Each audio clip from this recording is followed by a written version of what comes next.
All right. Hi, everyone. Welcome to the Humans of Tech short form video series. I'm Kelly Posda, and I have Caroline Pina, my co-host, joining me today. Before I introduce my guest, I would say that over the past 6 months, Caroline and I have been doing this. Really, how we found our guests and found our connections to our people that we bring on has been through LinkedIn. And so Jenny Hedderman actually was a connection of a friend. And so we're very excited to talk to her. She is the Massachusetts statewide risk counsel from the Office of the Comptroller. Attorney Hedderman has practiced over 30 years. Her focus is primarily state finance law, compliance, and which covers over 150 or so state departments, and the comptroller's office, also including developing cybersecurity and internal controls. So we're really, really excited to have her on today. Thank you. This is such an exciting series. I've been watching it, and I love all the guests. We're flattered now at this point, like, what? Yeah. Okay, so as usual, we're going to pull out a question at random. I realized actually, as you started to press record, Kelly, that I've actually never taken out repeat questions. Oh. We're going to see what happens now. Yeah, nervous about the questions. Actually, this one, I don't think we've done this one. How are you approaching continuous learning and professional development in the rapidly changing tech industry? I think this is super relevant today. Like, I know I personally am getting thrown courses at me all the time, and it seems like you wake up and something new is happening and you say, well, how am I going to stay on the forefront of this? This is a great question for you, actually. Yeah. No, it is. I love talking about this. I think my background being an attorney helps with that, because you're always learning new areas of the law. And I think when I got into cybersecurity, you see it's such a fast-paced industry. It's always changing, and you're always standing on sand, so to speak, until you get your footing and you really understand what the changes are that are coming. So I think I approach it just by reaching out to the experts and talking to them.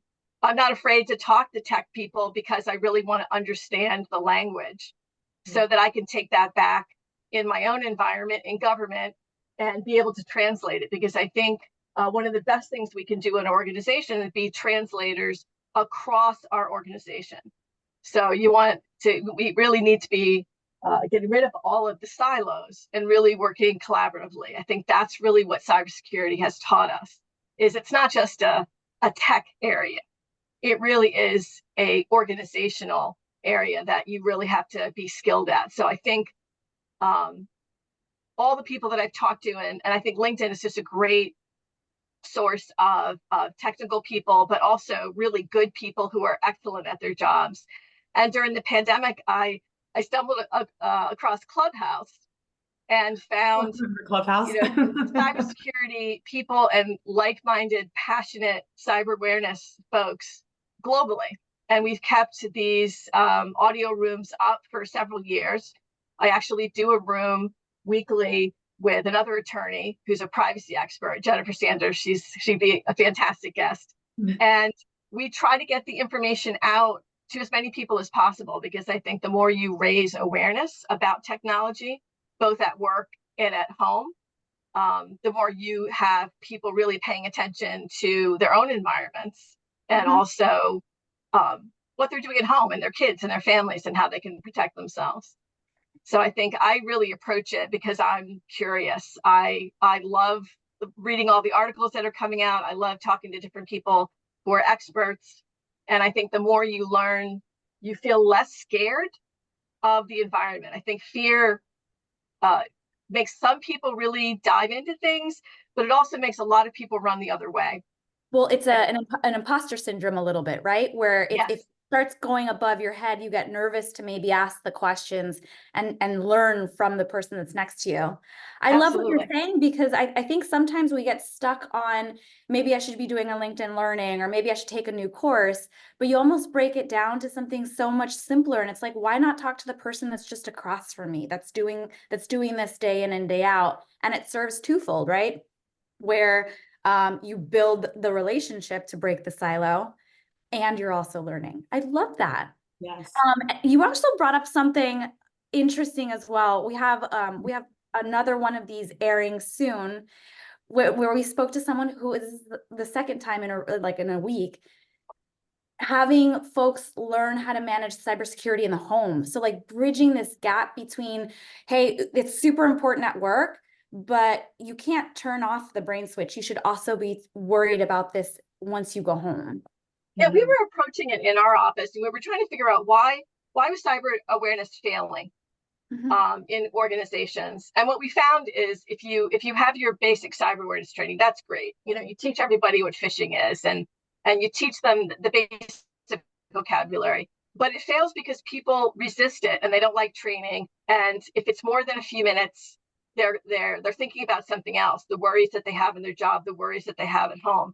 So what we tried to do in Massachusetts with our CTR Cyber was break it down into concepts that are going to help them at home.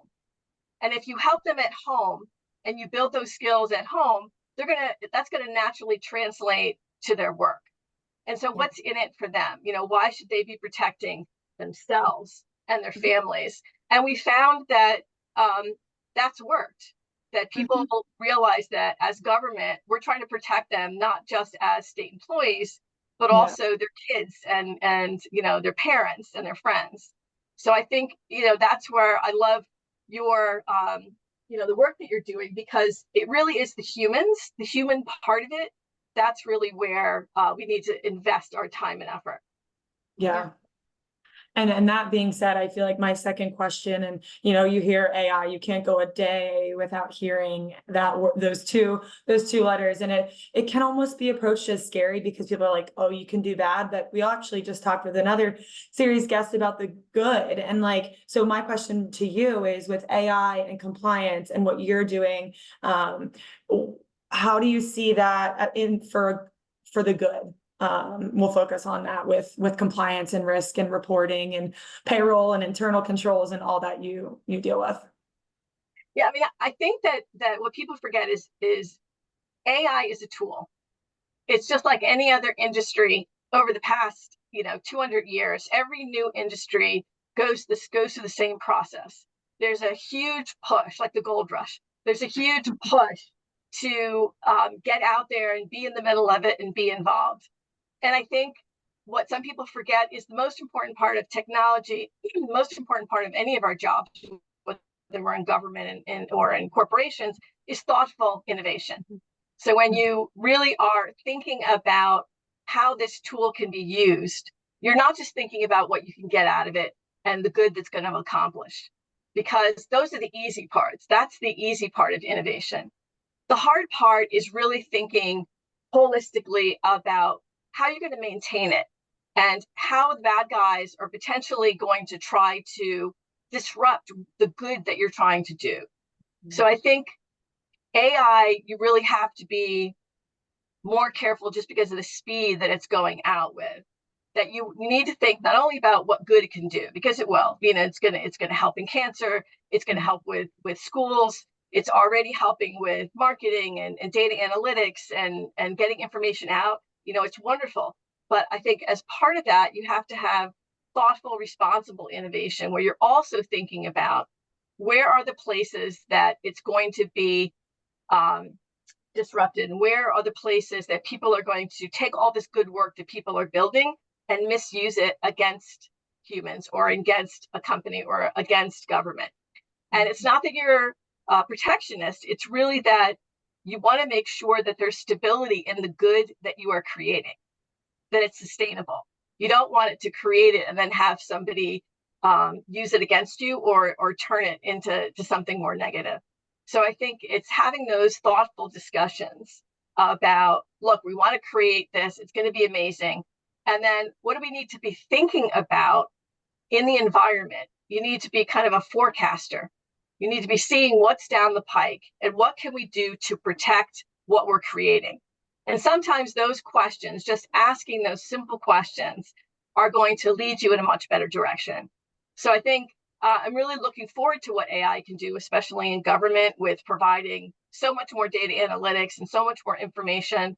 And I'm also thinking of it from a compliance point of view, is how do we make sure we're having that thoughtful innovation and we're really asking those really tough questions, not to be preventing progress, but to make sure that it happens in a reasonable and thoughtful way. And your approach to learning kind of ties into this as well, because AI, as we know, changes consistently almost on a daily basis at this point. So it's asking those tough questions and being open to learn to do things different as the time goes on. And don't be afraid of technology. Don't be afraid of the concept of AI or the concept of cybersecurity. I mean, when I started cybersecurity, that word didn't exist yet. It was, InfoSec. So don't be afraid to actually dig in and go out. There's hundreds of courses that are for free that will teach you about what AI is. And I think the more the people that read about it and learn about it, the better it's going to be, for them in their jobs, as far as evolving in their jobs, and also the thousands of new jobs that are being created. Yeah. Jenny, this is such a nice conversation. I personally learned so much as well. So thank you for being so open and sharing your world with us. Yeah. Thank you. Thank you. All right. Take care. Bye.